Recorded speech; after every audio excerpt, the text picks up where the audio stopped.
Are you having a good time? If you're having a good time, raise your hand. Yes. Is this worthwhile? Raise your hand. Are you bored as whatever? Okay, good. So my goal with this was to make it different from last fall's training. So there's certain things that I have not done. For example, we did not go step by step through the roles of each officer because we did that before. The next sheet that you have to deal with is this tremendously informative sheet that I handed out to you, which has nothing but blank lines on it.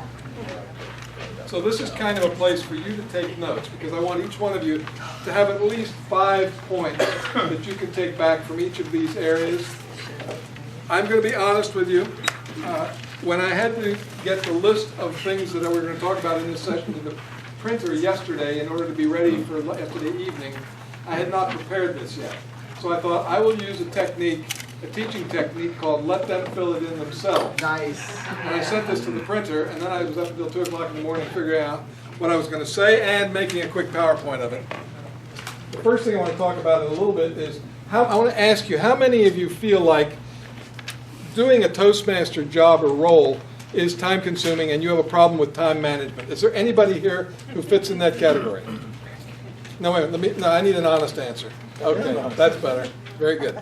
So here are a couple of tips in that area, in the area that we call self-management, time management, and delegation, because delegation is one of the ways to manage your time. So first of all, I want to touch on a list of the problems that people have, because before you can deal with a problem, time management, you need to know what the problem is. So why is time management a problem? Okay, your list is too long. That's one reason. Your list is not prioritized. That's another reason. Items are too vague, or there are no specific goals or by-whens, time frames. That's another problem with to-do lists that causes you not to pay attention. Now here's another one. You don't review it and amend it frequently. So some things get taken off. You know, I had a boss once who used bright-colored magic markers, highlighters, to highlight the things that she had done. And as that growing list of bright colors on the sheet began to occur, it made her feel a sense of accomplishment. I adopted that. I like that. Some people don't even look at their to-do list. How many of you make a to-do list and then never bother to look at it? Yeah, me too sometimes. And you don't stick to one thing until it's done. You start on something, you set it aside, let something else take. So these are the principal problems with getting things done, okay, from a to-do list. Now, I'm not saying don't have a to-do list, but here's some solutions.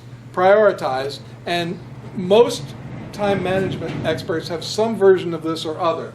You organize things, and you can do it as in quadrants. You know, you draw a line this way and a line that way, and you have 4 quadrants. One of those quadrants is labeled important and urgent. The next one is important, but not urgent. The next one is urgent, but not important. And the next one is neither important nor urgent. How many of you have things that are neither important nor urgent on your time? Yeah, everybody. Okay. So let's say, give me an example of something that is important but not urgent. Exercise. Exercise. Boy, you nailed that one, didn't you? How many of you agree with him? It's important but not urgent. Okay, good. What is something that's urgent but not important? Exercise. That's what the answer for every single one. I forgot to say you can't use the same answer that we had before. So what's something that is important, has to get done, but isn't urgent? Take a shower, isn't it? Taking a shower. I like that one. That's a good one. Yes, Nicholas. Handing in money. Say it again. Handing in your money. Handing in dues. Handing, very good, very appropriate. Yep, getting the dues in. Okay, it's important, but you know nobody's sitting there with a gun to your head, are they? Okay. That's not how I do it. And so if you make your to-do list with this quadrant, you're going to find it easier to get the things done that need to be done and put off the things that can be put off. Prepare your to-do list daily, but do it the night before. So it's really wise to make your to-do list the last thing you do before you go to bed or leave the office or whatever your circumstance is. And if you do that, a couple of things happen. First of all, you sleep with the priorities in mind and you wake up with a good sense of what you're going to do. How many of you have missed a meeting because you forgot that it was in your schedule? Everybody here. Yeah, I've developed a habit of preparing my to-do list for tomorrow, reviewing it, and then when I go to bed, it's in my mind. And often I'll dream about it. I'll dream about missing it. I dreamed about not forgetting to come here today. But fortunately, it was on my to-do list. This is one of the great management tools that my father taught me. So how many of you have lessons that your parents taught you? Okay. This is probably the single most important lesson my father ever taught me, other than the other one. And this is, don't waste time sharpening your pencils. So who wants to tell me what that means? Nobody uses Or fiddling with your to-do list constantly. Yes. Don't waste time sharpening your pencil, steal someone else's that's already sharpened. No. Yeah, that's not judgment. What? That's the time sense. Sue. It's staying in the quadrant that's neither important nor urgent. Yeah, and what it is, I can walk into my office and I'm due to prepare this list for today, right? And I see that there's a mess over here, so I spend some time cleaning up that mess. And then the phone rings, and it's a guy back in Washington that I'm going to visit in 3 weeks, and he wants to talk for a bit. And one thing after another, getting ready for things, doing stuff that's not important or urgent, and all of a sudden, this is due at the printer. Okay? So then after I sent that to the printer, then I worked up the one that I would have handed out to you, but hopefully you're writing your notes now. Okay. And lists should be, things on a list should be short, specific, prioritized, and action and result oriented. So what action and result oriented really means is there a time frame, and are there specifics that need to be done to make this a successful action? So do I need to call, if I make phone calls about, call people about producing workshops for the TLI in January. See, that's not specific. It doesn't say how many people I should call tomorrow, and it doesn't say what specifically I need to ask them to do. So, if I had 4 items, call Sue, call Joser, call Cersei, about specific thing, and do it by 3 o'clock. Then I can manage myself. So a to-do list should be designed so that you can manage yourself. And as a coach, I'll tell you that in order to manage yourself, you need to know by when and specifically what it is that has to be done. So let's talk for a minute about delegation. Because delegation is a great way to do less work. But sometimes it seems like more work because, first of all, you've got to find the right person, then you've got to teach them how to do it, blah, blah, blah. And you think, how many of you had this thought? I'll just do it myself because I can do it faster and probably better. Yeah, that's everybody. Okay, so pick the right person. Oh, who's the right person? I want to tell you a little story. Glenn. We'll talk about that. I'll tell you what Glenn is very good at. There's a reason why I'm in the front row. Glenn is very good at delegating. Right. So I've noticed you are good at delegating. And I think you do less work than most of us, and you get more done. She doesn't do this. When I was hired to be the head of the West Coast office of the PBS television network, okay? Wow. And I had 2 responsibilities, right? Publicity and industry relations. So the assistant that I inherited in that job resigned after 6 months, moved on to something else, and I had to replace her. And I interviewed about 20 people, most of whom had extensive experience in public relations. Sounds good. The person I hired had no direct experience in public relations, but he had been a corporate concierge. So do you know what a concierge does? Yeah. Finds things out and gets things done. A good concierge has a huge curiosity about things and a great thrill at finding things out. So he was the person I ended up hiring. And he was so good that I did not have to do any of the public relations part of my job for the next 3 years. Nice. I was able to focus on industry relations. I got elected to the board of directors of the Independent Documentary Filmmakers Association and put on workshops for documentary filmmakers. And I did all the stuff I love to do, and I didn't have to do all the phone calls and all the finding stuff out. And he was a writer, so I had to reread his stuff and make some corrections, but that was okay. So find out what the job that you want to delegate needs. What are the characteristics?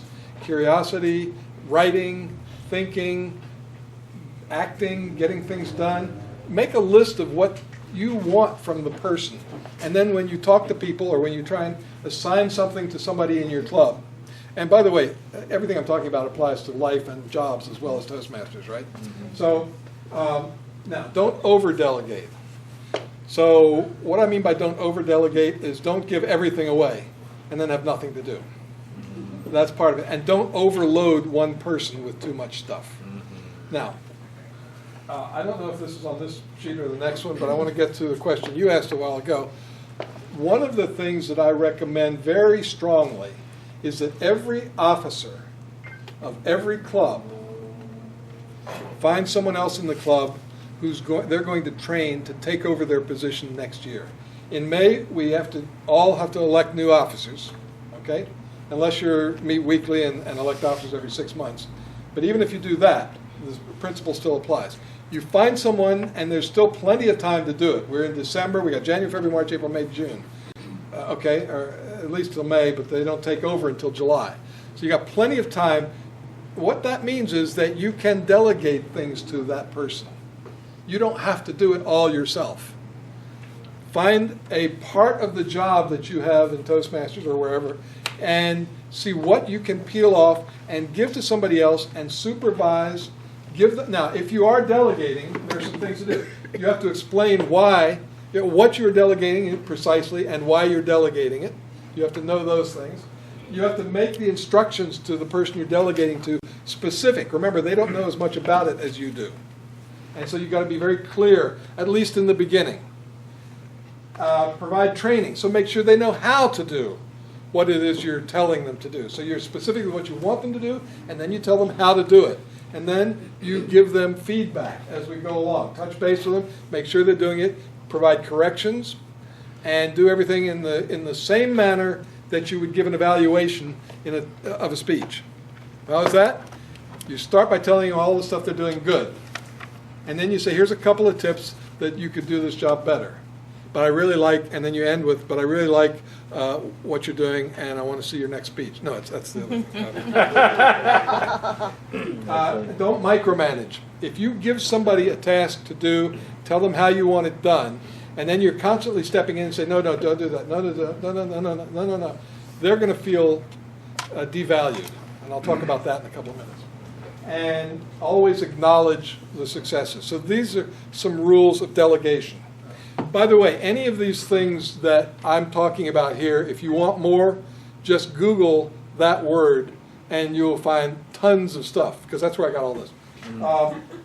Google delegate, and then if you click on images, you'll find 1,000 images of lists of delegation stuff. It's really awesome. There's one item in here, I think it's implied, but maybe even some more.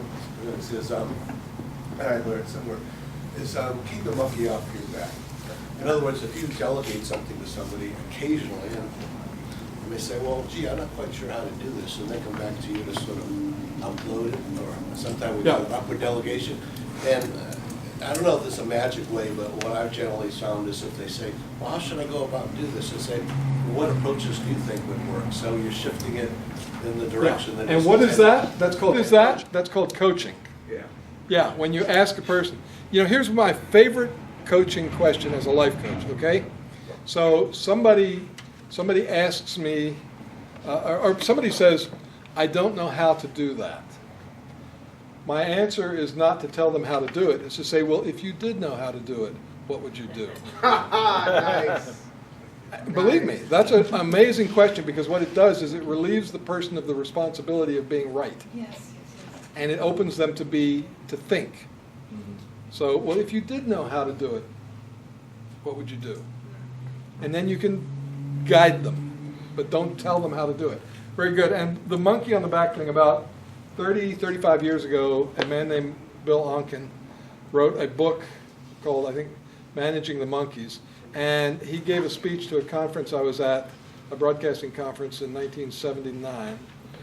And the images this man painted of people walking into their boss's office, taking a monkey off their back and putting it on your back. And then somebody else walks in and has another problem. They put that monkey on your back. All of a sudden, you've got 10 employees or 6 other board members, if you want, or officers, with nothing to do, happily enjoying their lives, and you've got all their monkeys on your back. So Don has referenced that. If you want to find that, just Google Onken, O-N-C-K-E-N, and monkeys, and you'll find that management training. Yes, sir. One comment, and this may fall under don't micromanage, but allow for them to make a mistake. Absolutely. Let them Yeah. make a mistake as long as it's not Yeah. a major. Yeah. And if you are touching base and seeing how things are going, you can help steer them away from the big mistakes. You know, and you can steer people away from big mistakes not by saying, God, that was stupid. Why do you plan to do that? You say, there may be some problems with that. What problems could you see with that? And how could you get past those problems? Or what's another alternative that you could do? This is asking questions and letting people solve their own problems and keeping the monkey off your back. Thank you, Don, for that. Greatness. Yeah, it says leading by example and managing for greatness. A couple of tips here. I want to talk about those of you who have heard me answer any table topics question. I go to my values. My core values are commitment, integrity, communication, and love. So somebody once said, all right, wise guy, I was leading a course in how to do table topics. I said, talk to me about airplane mechanics. And I said, well, you know, I don't know anything about airplane mechanics, but I do know what I want from the airplane mechanic who fixes the airplane I'm going to fly on. I want him to honor my values, commitment, integrity, communication, and love. Let me explain those. And that's what I'm going to do for you now. Commitment means knowing what to do and saying it and sharing it, being specific, knowing exactly. It's back to that to-do list. The to-do list is nothing more than a list of commitments, right? So you make a commitment. A commitment is of little value unless you share it with someone else. Writing it on a to-do list, yeah, it may get done, it may not. But if you tell the president of your club that you're going to do it, or if you're the president of the club and you tell your area director you're going to do it, or if you're an area director and you tell your division director you're going to do it, you have shared a commitment. They now have something to manage you with. They can come back and say, you said you would have this done by 2 o'clock tomorrow. How are you doing on it? What steps are you going to take to get it done by 2 o'clock tomorrow? Have you thought about this? Have you thought about that? So you can manage people from commitments. You can manage yourself from commitments, but believe me, it doesn't work as well. When somebody comes to me and says, I can make a to-do list, and I can manage myself, I say, you're going to be a lot smarter if you get somebody to share it with, or pay me, $500 a month and I'll be your coach. And if they say, I can't afford a coach, I say, well, then do buddy coaching. Buddy coaching is where you find a good friend and you share your to-do lists, or you share your commitments on a regular basis with your buddy and hold each other accountable. Hold each other accountable doesn't mean making people wrong. It means just asking those questions that I referred to. So that's commitment. Integrity is a word that has a lot of weight to it. Do you know, if I accuse you of not being a person of integrity, that's like one of the lowest things I could say about you. One of the most demeaning things I can say about you, right? I want you to just remove that feeling of integrity. What integrity means purely and simply is, did I do what I said I would do by when I said I would do it? And did I follow all the steps that I said I would do? Or am I being who I say I'm being? So if I say that I am not somebody who's going to write nasty stuff on the internet to people who don't agree with my political views, and then I turn around and do it tomorrow, there's no integrity with that because I've not kept my commitment. Somebody help me with that. I'm still doing it. But I'm much better at it. And now that I've shared it with you, if any of you are on my friends list, you can say, Lance, just take it back. You said you weren't going to be snarky. Okay. Integrity, commitment, communication. So communication is what we're all about. Communication is simply making sure that people understand what you say. It involves listening. It involves speaking effectively. In the airplane mechanic analogy, an airplane mechanic needs to be darn sure that he communicates to the pilot, who has to know everything about the airplane, that there was something dripping out of the engine, or that there was a piece dangling from the back end of the plane, or whatever. Make sure that the communications that need to be there to make things happen are there. So if you're an officer in a club and you have a backup officer or an assistant who's helping you, make sure you communicate to them exactly what they need. Okay, what they need to know. Now, love is, whenever I talk about love, people always get all sort of mushy. Love, and they think, if I asked each one of you privately to give me a definition of love, probably more than half of you would involve feelings in some way. Okay? Oh, I just love him, I just love her. Are you asking a question? No, can I give my definition of love? Because we use this as a theme in our area contest in March, and I've made love as leadership, opportunities, visionaries, and excellence. Okay, and that will be her speech later, and that's fine. But the way I define love, and there's some of the same elements there. Love is your commitment. There we are, back to that first word. Love is your commitment to the happiness, the success, and the well-being of, fill in the blank. Your spouse, your son, your daughter, your girlfriend, your boyfriend, your job, your career, your boss, your company, Toastmasters. If I say I love Toastmasters, what I'm saying is I'm committed to the success of Toastmasters and to the happiness of the people in my club and to their success. I love Toastmasters and I'm committed to those things, and that's why I signed on for this damn 4-year job of being a district leader. But I remind myself why I did it, and it's all okay. And I don't mind staying up until 2 o'clock in the morning. Okay? All right. So love is your commitment to the happiness. Now, let's take it with another person. Let's take it with a spouse. I'm sure this applies to none of you, but some people in the world have arguments with their spouse sometimes, or their partner, or their significant other, right? Mm-hmm. And if you stop in the middle of the argument and say, you know what I'm really committed to is his or her happiness, success, and well-being, would I be calling him that ugly name that I just called him? Mm-hmm. No. So it gets you to stop and think about what you're really committed to, and whether or not you're acting within integrity in that commitment, and whether or not you're communicating powerfully and effectively. One of the most powerful tools of communication in existence is the Toastmasters evaluation technique.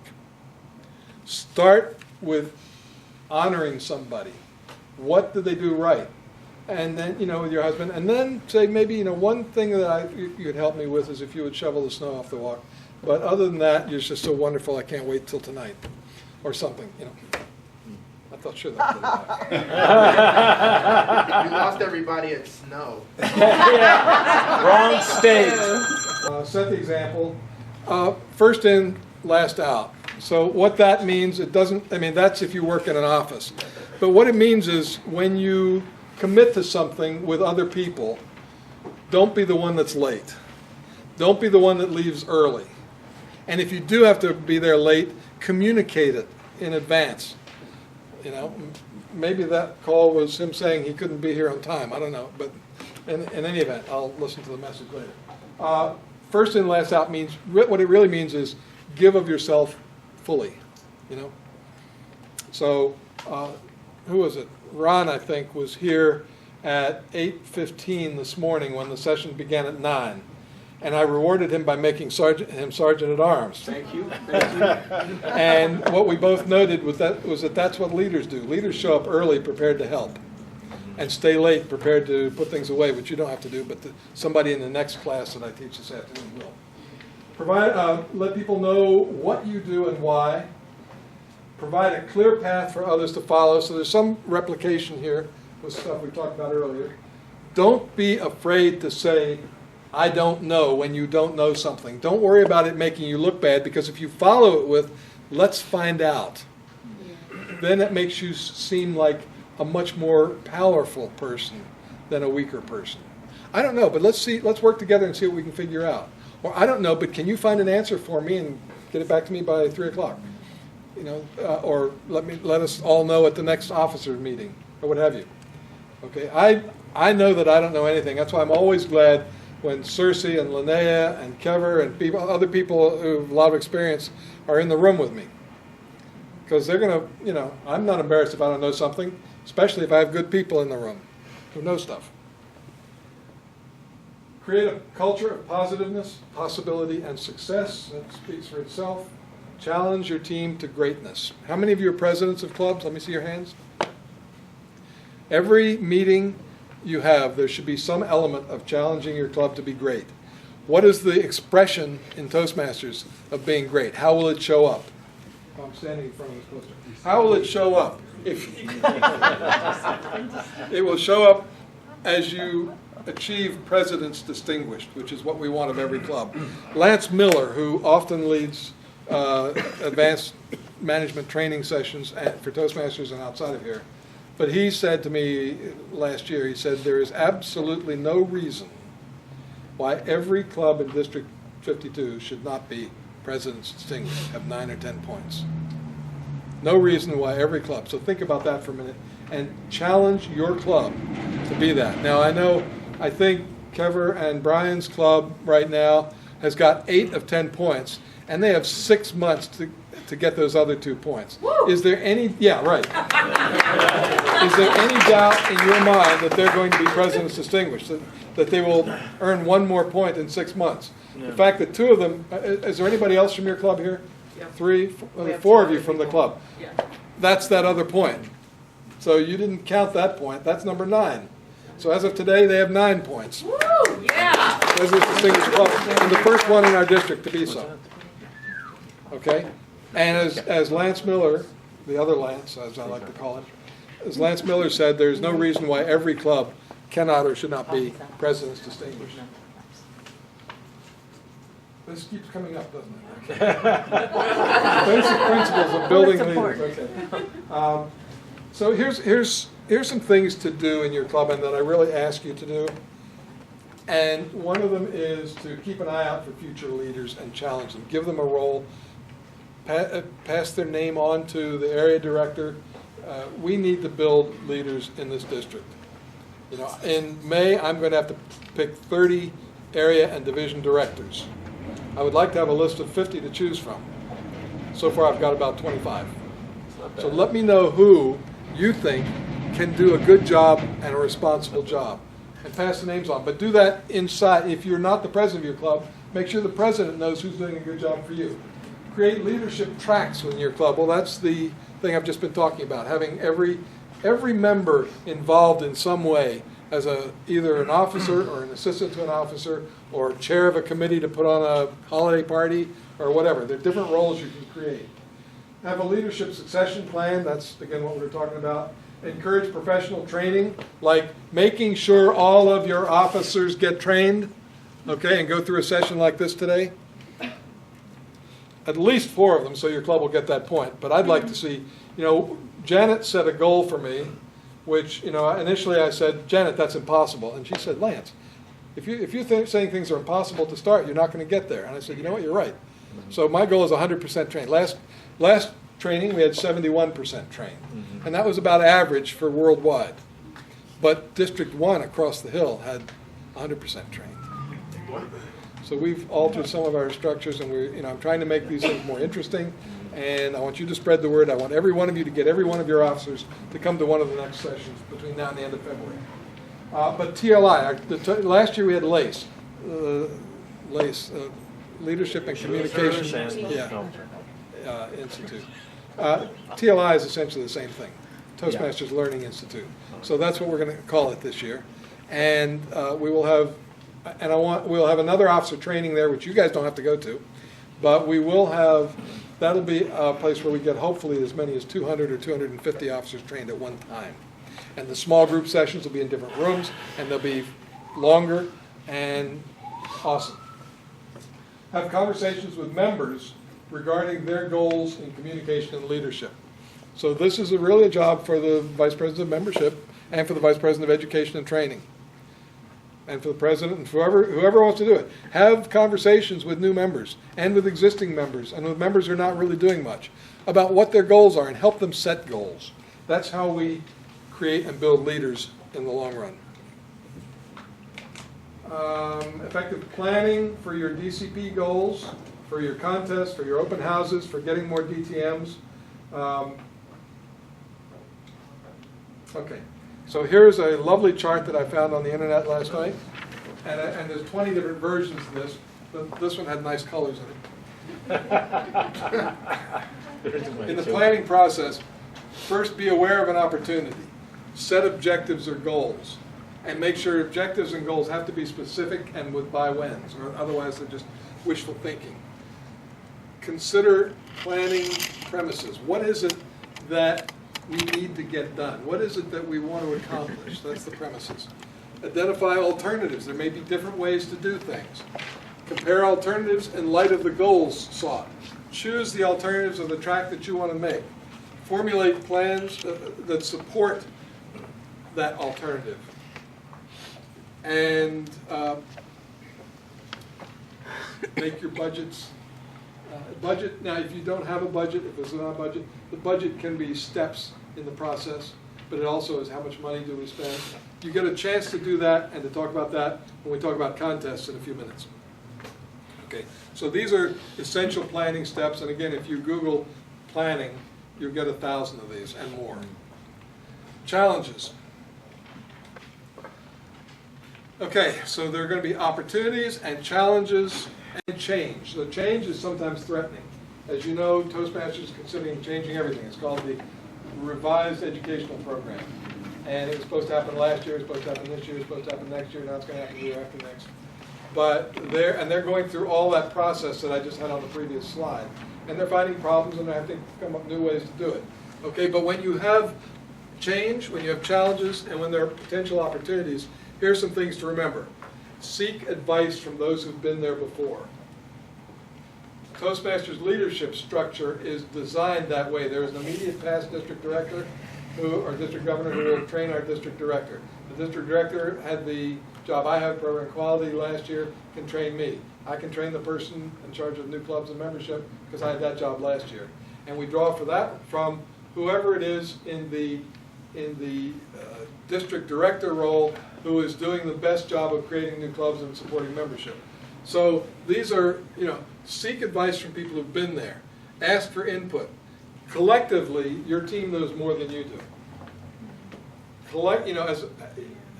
Whenever I'm teaching a class at UCLA, it's mostly adults in the evening, if I'm not sure of something, I ask them and I'll get 10 great ideas.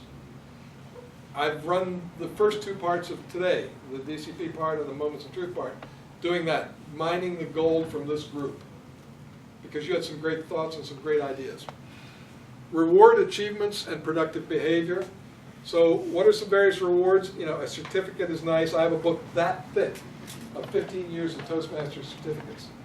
So they begin after a while maybe to not mean so much, but you know what really means so much is when somebody comes up and says, Lance, I really appreciate the job you did, or Donald, I really appreciate the job you did. Thank you very much. It meant a lot to me, and it meant a lot to the other people. Words like that make a huge difference in a person's life.